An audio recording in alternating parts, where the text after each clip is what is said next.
নমস্কার বন্ধুরা, বাণীর ফুড প্যাশন চ্যানেলে সকলকে স্বাগত জানাচ্ছি। আজকে চলে এসেছে ফ্রাইড রাইসের একটা রেসিপি নিয়ে। ঘরে থাকা কিছু উপকরণ দিয়ে ঝটপট বানিয়ে নেওয়া যায়। চলো তবে দেরি না করে রান্নাটা শুরু করি। এবার ফ্রাইড রাইসটা তৈরি করার জন্য আমি এখানে পরিমাণ মতো জল দিয়ে একটা হাঁড়িতে বসিয়ে দিয়েছি। এবার গ্যাসের ফ্লেমটাকে একদম হাইতে দিয়ে জলটাকে খুব ভালো মতো গরম করে নিতে হবে। এবার একটা সুন্দর ফ্লেভারের জন্য দিয়ে দিলাম একটা তেজপাতা আর এলাচটাকে আমি একটু ফাটিয়ে দিয়েছি।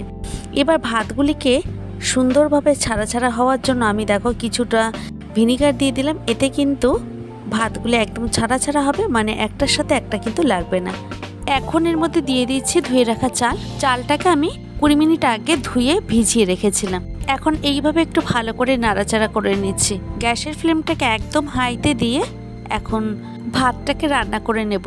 এরপর এর মধ্যে দিয়ে দিচ্ছি টেস্ট অনুযায়ী নুনটা দেওয়াতে চালের মধ্যে নুনটা ঠিক মতো ঢুকে যাবে, তাহলে কিন্তু খেতেও ভালো লাগবে।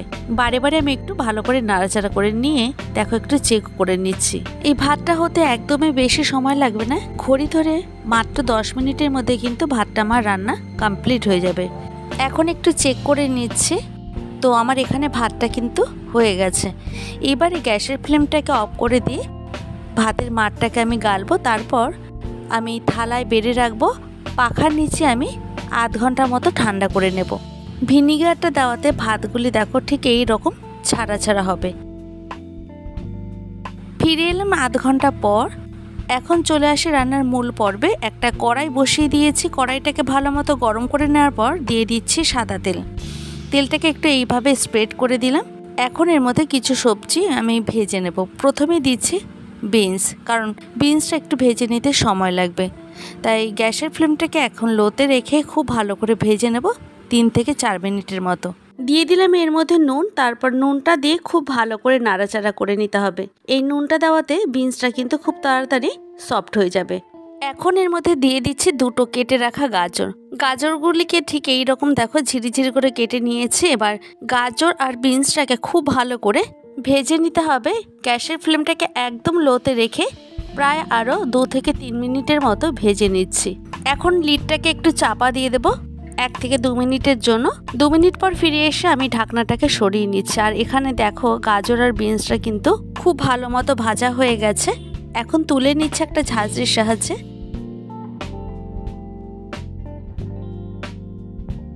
এরপর ওই কড়াইতে দিয়ে দিচ্ছে 1 টেবিল চামচের মতো ঘি।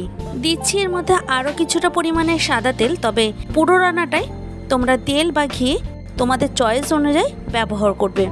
এখন এর মধ্যে দিয়ে দিচ্ছি গোটা গরম মশলা। এখানে এলাচ, লবঙ্গ, দারচিনি সবকটাই একটু ফাটিয়ে নিয়ে দিয়ে দিলাম। এরপর এর মধ্যে দিয়ে দিয়েছি কিছুটা পরিমাণে কাজু বাদামগুলিকে প্রায় 1 থেকে 2 মিনিটের মতো খুব ভালো করে ভেজে নেব। তো আমার এখানে কাজু বাদামটা খুব ভালো মতো ভাজা হয়ে গেছে। এখন তুলে নিচ্ছি। এখন এর মধ্যে দিয়ে দিচ্ছি ক্যাপসিকাম। ফ্রিজে অনেক দিন থেকে পড়েছিল একটা লাল ক্যাপসিকাম, তো সেটা ভাবলাম দিয়ে দিই, তাহলে কিন্তু দেখতে ভালো লাগবে, একটু কালারফুলও লাগবে। তো এখানে দেখো ক্যাপসিকামটা 1.5 থেকে 2 মিনিটের মতো ভেজে নেব। এর থেকে বেশি ভাজার একদমই দরকার নেই। এরই সঙ্গে কিছুটা কিশমিশ দিয়েছি, আর এই কিশমিশগুলিকে আগে থেকে একটু ভিজিয়ে রেখেছিলাম। এগুলিকে খুব ভালো করে ভেজে নিয়ে এখন তুলে নিচ্ছি। এখন এই কড়াইতে আরও কিছুটা পরিমাণে তেল দিলাম।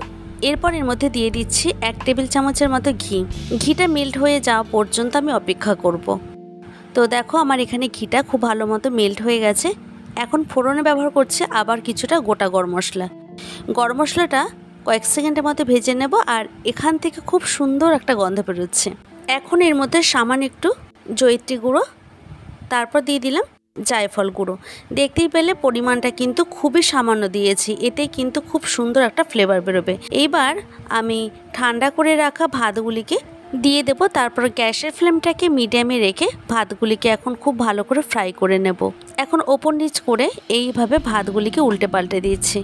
এর মধ্যে আমি দিয়ে দিচ্ছি ভেজে রাখা সেই সমস্ত সবজিগুলি, মানে বিনস, গাজর, কাজু বাদাম, কিশমিশ সবই আছে। তো এইভাবে উল্টে পাল্টে খুব ভালো করে আমি মিশিয়ে নিচ্ছি। গ্যাসের ফ্লেমটাকে এখন হাইতে দিয়ে খুব ভালো করে মিশিয়ে নেব। এখন 1 চামচের মতো চিনি দিয়ে দিচ্ছি। আমার ফ্রাইড রাইসটা একটু মিষ্টি মিষ্টি ভালো লাগে, তোমাদের পছন্দ হলে নাও দিতে পারো। তারপর চিনিটা দেওয়ার পর খুব ভালো করে উল্টে পাল্টে এইভাবে দেখো ফ্রাই করে নিতে হবে। এতে চিনিটা পুরোটাই ভাতের মধ্যে মেল্ট হয়ে যাবে। তো আমার এখানে ফ্রাইড রাইসটা কিন্তু একদম রেডি। এটা আমি চিলি চিকেন দিয়ে সার্ভ করব। নামানোর আগে একটু ডেকোরেশন করে নিচ্ছি ভাজা সবজি আর একটু কাজু বাদাম দিয়ে। তৈরি হয়ে গেল দারুণ স্বাদের একটা রেসিপি। যদি আমার চ্যানেলে এই ধরনের আরও নিত্য নতুন ভিডিও পেতে চাও তাহলে অবশ্যই লাইক কমেন্ট শেয়ার করো। তোমাদের একটা লাইক আর একটা কমেন্ট আমাকে কিন্তু আরও নতুন ভিডিও তৈরি করার উৎসাহ জাগিয়ে তোলে। দেখা হবে অন্য কোনো ভিডিওতে। ভালো থাকবে প্রত্যেকেই, আর তোমরাও কিন্তু সবাইকে ভালো রেখো। আমার সঙ্গে এতক্ষণ থাকার জন্য তোমাদেরকে অসংখ্য ধন্যবাদ।